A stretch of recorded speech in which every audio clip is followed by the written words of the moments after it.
Welcome. My name is Greg Hancock, and along with my friend Patrick Curran, we make up Quantitude. We're a podcast dedicated to all things quantitative, ranging from the relevant to the highly irrelevant. In this episode, we have a real live caller asking questions about making model modification and confirmatory factor analysis. We also discuss the pod, rusty knives, breathtaking agnosticism, Applebees, Patrick's favorite game at the North Carolina State Fair, poking sticks, and Irish pirates. We hope you enjoyed today's episode. Well, welcome, Greg. Hey there, how you doing? What people haven't heard was we just talked for 6 or 8 minutes about what the opening banter should be, and I don't think we actually settled on any opening banter. So I'm going to open the banter talking about opening banter. That would be meta banter. I saw them open for Van Halen in 87. Oh, that would be with Sammy Hagar. I'm sorry. Oh, hey, Van Hagar were the best years of Van Halen. Take it back. I thought I knew you. I'll make you a deal is you don't insult Van Hagar and I won't insult your Kenny G. Easy there, mister.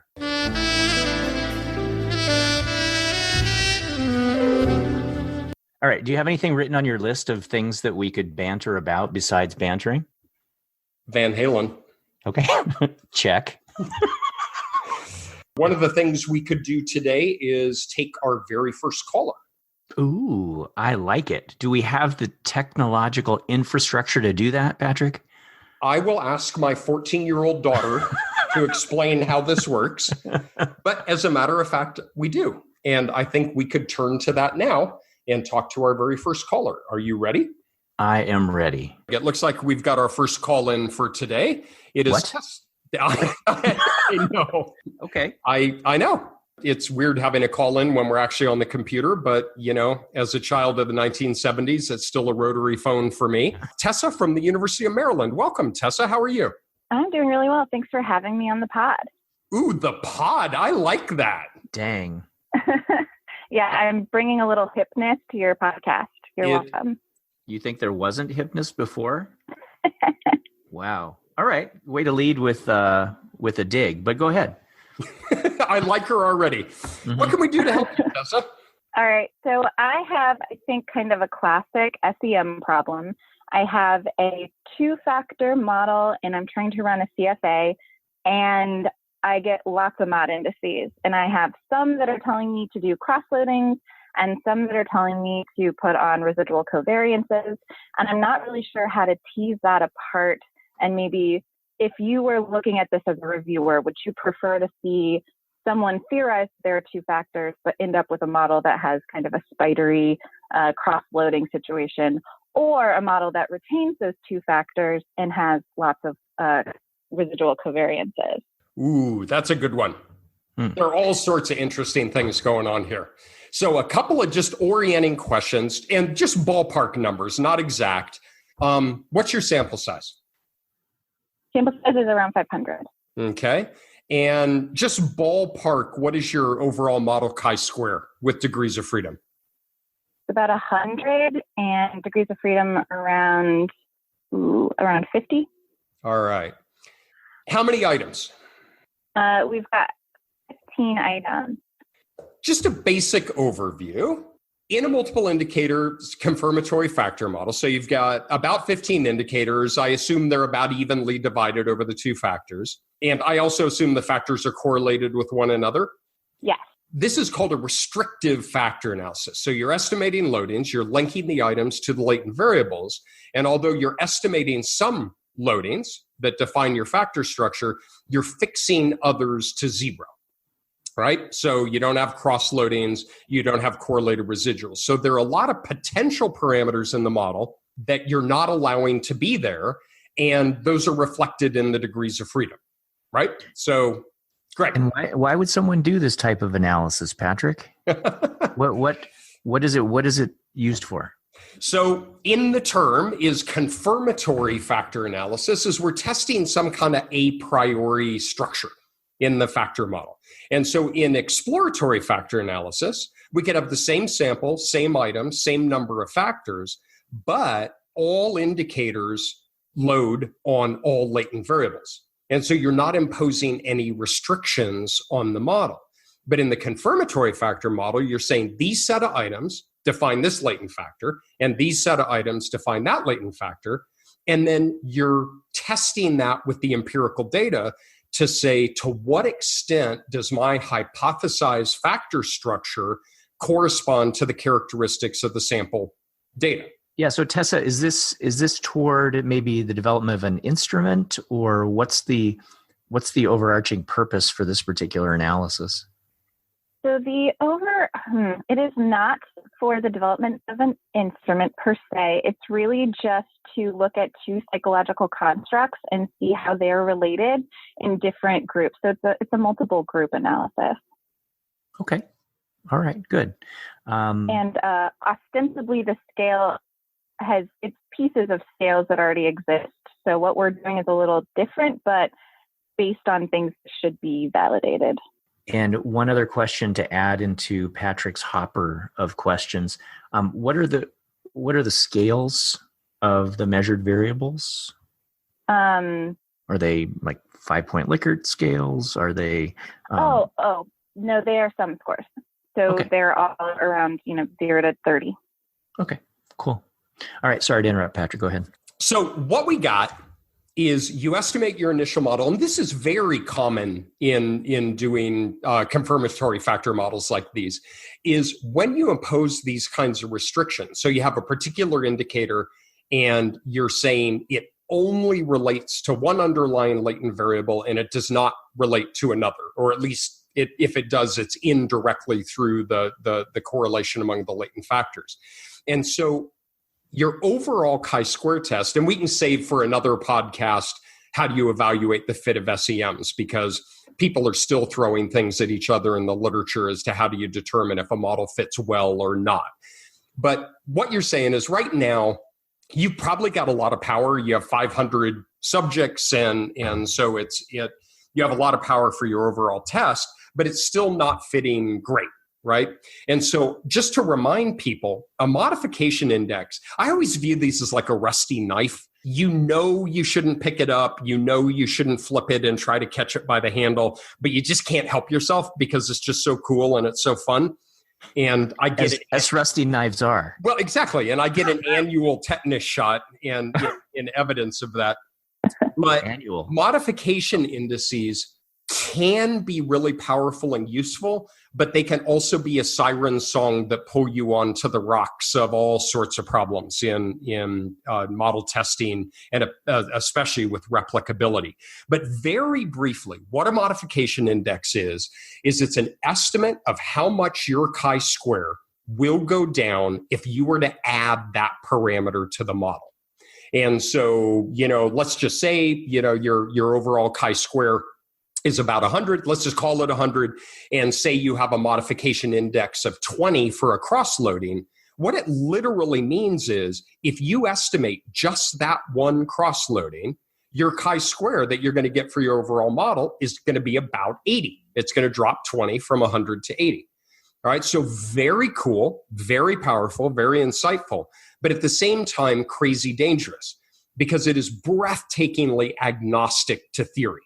Indeed, these are second derivatives of asymptotic covariance matrices, and they could not care less about what your theory is and whether that's reasonable or not. It's just saying, hey, if you do this, it'll go down this. If you do this, it'll go down this, and it will do that for all 50 of your degrees of freedom because each of those is a restriction you place.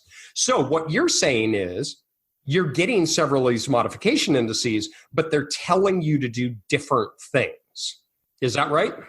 Yes, that's correct. I'm getting some indications that there should be cross-loadings or residual covariances. All right. Greg, what is your opinion on where to go next? I think it's a little bit messy because on the one hand, I don't believe for a minute, with all due respect, that your model is right. For a variety of reasons. Your model's wrong. So just take a deep breath and own that. So then the question is it only a little wrong and you can live with it, and it sounds like the fit is so bad that the answer is no? Is it so bad that you say, well, my theory's wrong, so time to work at Applebees or whatever your career change would be right now? Or do you make modifications? Do you make some sort of change? And I agree with Patrick that the modification indices don't care what your model is. They don't care what your theory is. And they are all univariate in the sense that they assume that everything else is frozen in place.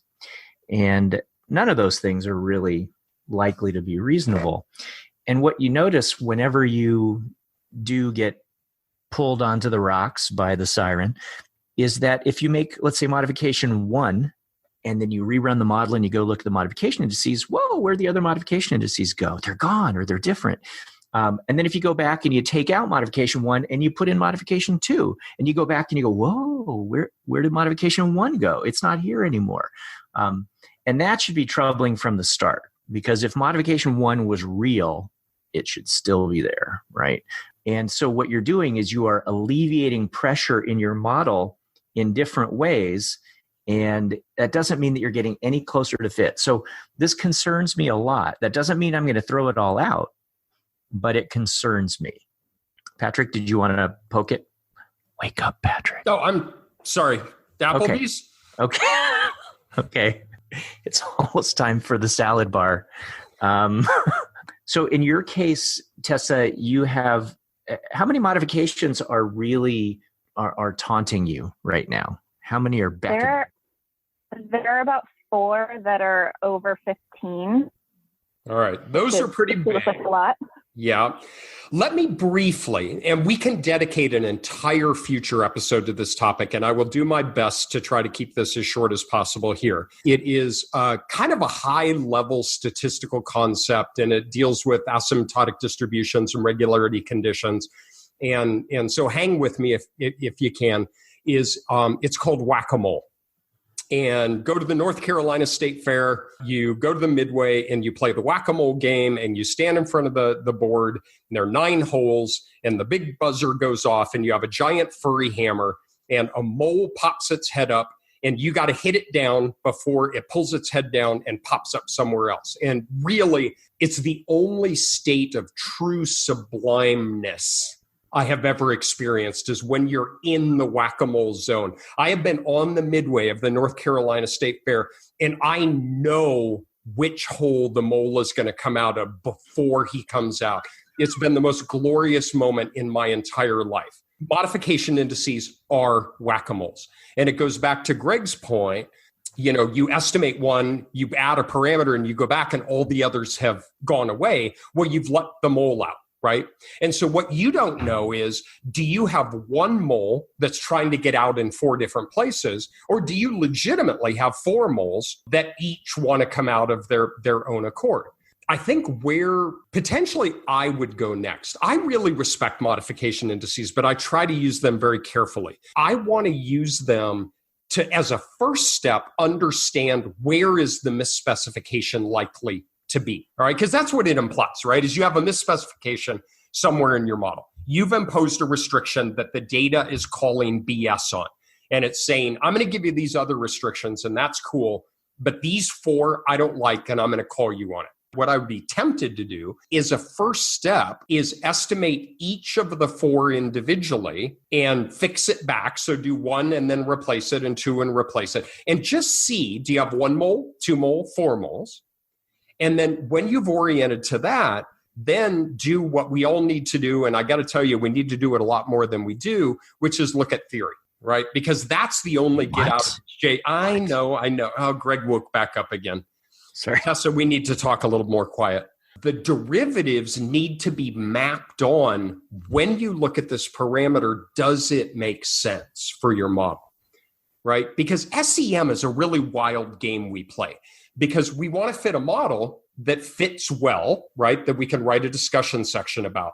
But we know going in that if we estimate enough parameters, we're always going to get a good fitting model, right? It's sometimes called trivially well-fitting. You just keep throwing parameters at it. And at the extreme, you have what's called a saturated model. You estimate as many parameters as pieces of information you have, and you perfectly reproduce the data. And so it's a funny game we play because we know that if we just throw enough things at the wall, that it's going to fit well, but we're letting data decide things about our model. And we are now in, and this is a whole nother topic for a future podcast as well, of the reproducibility crisis, which kind of drives me insane. If we just throw in additional parameters to make our model fit well, it's very likely that we're capitalizing on the idiosyncratic characteristics of our data, and it's not going to reproduce in future studies. So when you said that those 4 were 15 or above, what was number 5? What was number 5? Yeah. Oh, I only printed things that were 10 and up, and these are the 4 that popped up. Yeah. Okay. So that means that they're at least below 10. So Patrick has raised what I think is a really important idea. That is that theory might actually have a role in this process. I'll put an asterisk by that and say hindsight is a pretty strong motivator here, right? If what stands between publishing and not publishing is you coming up with some post hoc theory about why that error covariance makes total sense or why that cross-loading makes total sense, I think people aren't necessarily able to be completely clinical in their evaluation of that. So I think that that's a problem. But in addition to theory, and I want to throw this back to Patrick, is what you said, and that has to do with capitalizing on chance. Are you in favor of some kind of mechanism for trying to control how many of these you even entertain in the first place? Any kind of error control mechanism? Not from post hoc comparison alpha correction kind of thing. I think for various reasons that aren't important to articulate here, that, doing like a Bonferroni correction or something like that isn't as applicable here.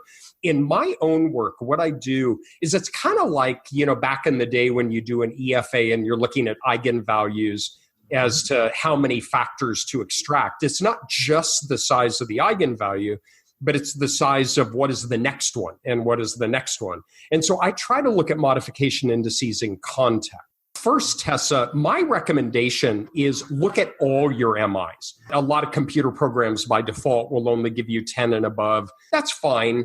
But you don't know if you have 5 more that are 9.9, 9.8, 9.7, or the next 5 could all be, 1, 2, and 3. Well, that tells you something differently about the larger MIs. In my experience, if you have a couple of modification indices that are really big, and then there's like a precipitous drop, and all the rest are kind of drips and drabs, that suggests to me that you may have 1 or 2 omitted parameters that really need to be in the model to help characterize the sample data.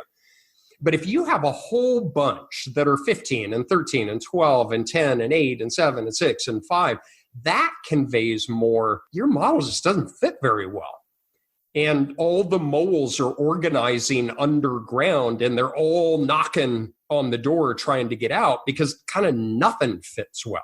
Greg, that's where my thinking is in terms of not looking at them so much in isolation, but looking at them in context to the other modification indices that you have as well. Yeah, I like that very much, sort of a scree plot idea there, that you want to see that there's some sort of separation. Also, if we thought a little bit more about this, maybe you already know the answer, there's probably a way to characterize the dimensionality of these modifications so that, it might pop up that, oh, hey, look, here are 4 modifications, but they might all actually be solving the same problem. And as opposed to be solving for, right, and you get that sense when you make one modification and find the others disappear, as opposed to they're still hanging around. So the dimensionality associated with modification indices is probably somewhat telling as well. But I also use some sort of at least implied scree criterion to look to see whether or not things are sort of bleeding above significance or bleeding above 10 or whatever threshold you're using, or if there are some that are just really, really sticking out like a sore thumb. So I like that. So let me take a bit of a right turn and take a step back. You have a sample size of 500. So the modification indices are scaled by sample size just as the overall chi-square is.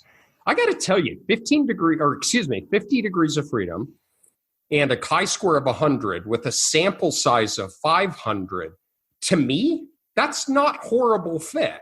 What are your other indices suggesting? What is RMSEA or CFI or SRMR? I mean, they're pretty good. The RMSEA is 0.05, CFI is 0.95, SRMR 0.03. All right, so those are okay.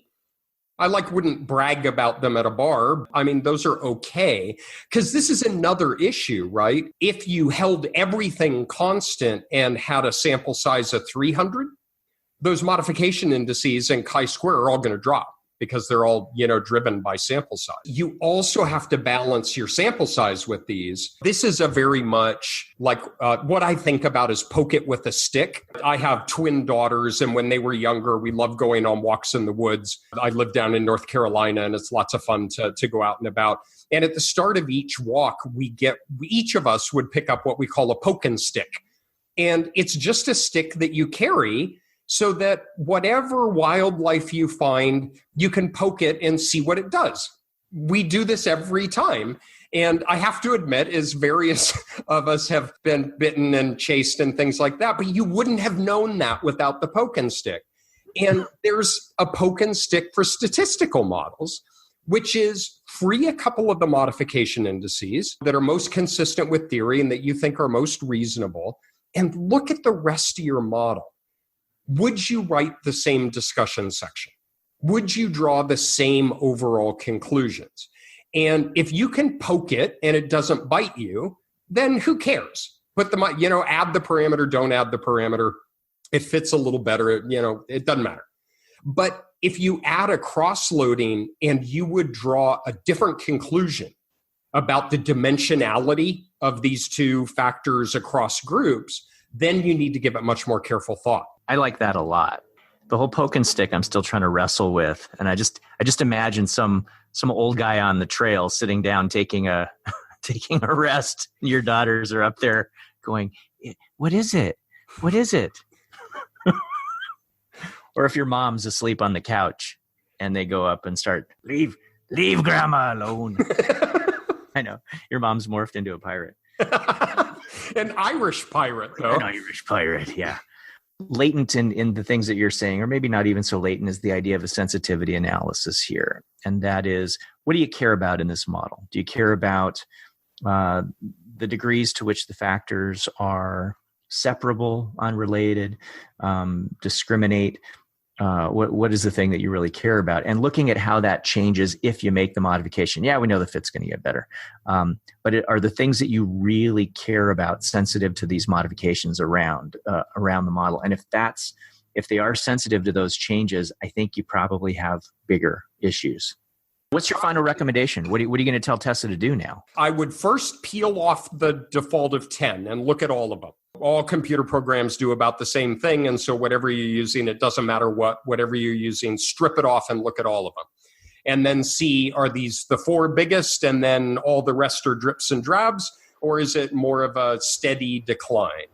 And then I would look at what is the parameter that's the largest one or near largest? Which one is most consistent with theory? I would free that one parameter, do it one at a time, re-estimate the model, see what's left. Are the other three moles there wanting to still get out? Or what is very common in these kinds of things, all that's left are little drips and drabs because you were chasing around the same misspecification. And if that's the situation, if you can defend the modification, it's consistent with theory and you can sleep at night, then I would keep it. And most importantly, communicate that to the reader, right? That's one of the most important things is you have to talk about this process. You don't put a correlated residual in and imply that you knew it was there the whole time because you didn't. The only thing I would add is just to underscore that last point that you made, which was really about transparency. I think you and I have reviewed, what my daughter used to call a quillion manuscripts by now. And in a lot of the manuscripts that I've read, I have suspected that people have made modifications that they didn't really hypothesize a priori. And in some cases, I actually know that they made changes, that that they'd gone back and rewritten their front end. How might I know that? I hear you ask. Two ways. One is that many years ago, when more people used the literal notation, certain parameters were given certain labels. And if you change the structure of the model, then that often meant a particular variable or parameter's label would be changed. But you read a paper and they're using the notation system from the original model, but the picture now shows a different model. So you could figure out what modifications they had made in many cases and were lying about. The other is just when you receive a manuscript from a different journal after you were already the reviewer for it for the other journal, and you see that they've just made a bunch of modifications and rewrote the beginning, and you go back to the original version, you go, wait a minute. Is there anything different? No, they just rewrote it. Anyway, so it's like CSI. Dun, dun, dun, dun. So the point I was making was just about being really transparent. When we take our introductory statistics courses, the analysis that we do are fairly straightforward, and oftentimes everything comes down to a p-value. Right. And I sort of joke about that with my students that they don't even have to do the thinking. They just look at the p-value and they have an answer.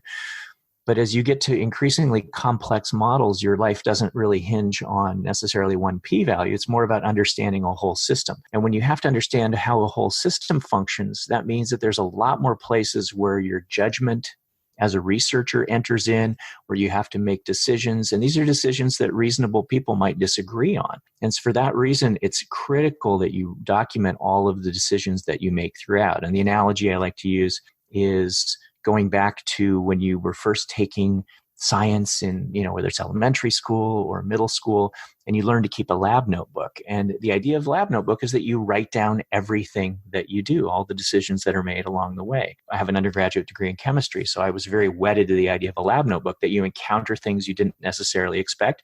You document it. You make particular decisions in your experiment along the way that you hadn't planned on.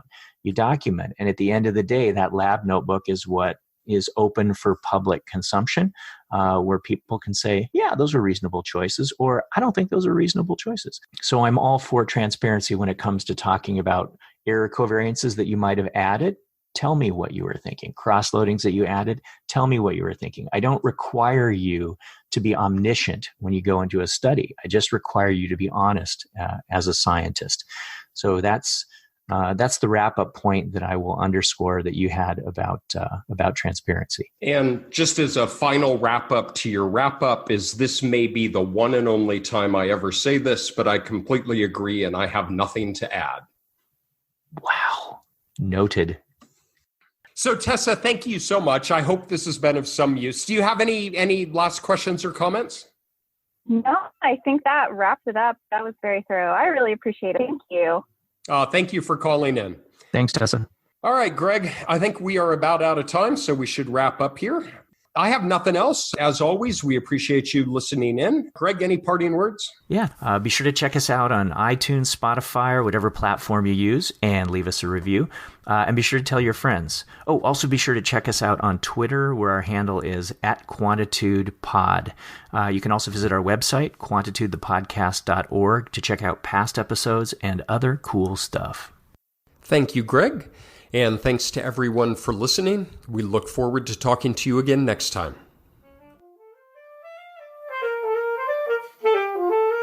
You have been listening to Quantitude, the real argument against tenure. Today's episode is brought to you by Chromebox Alpha, who encourages you to confidently state even ridiculously low values, knowing that no reviewer will ever voice a concern. By Computer Simulation Methodology, a time-proven replacement for thinking. And by the reproducibility crisis. Just when you thought you were out of theories to test, we get to start all over again. This is most definitely not NPR.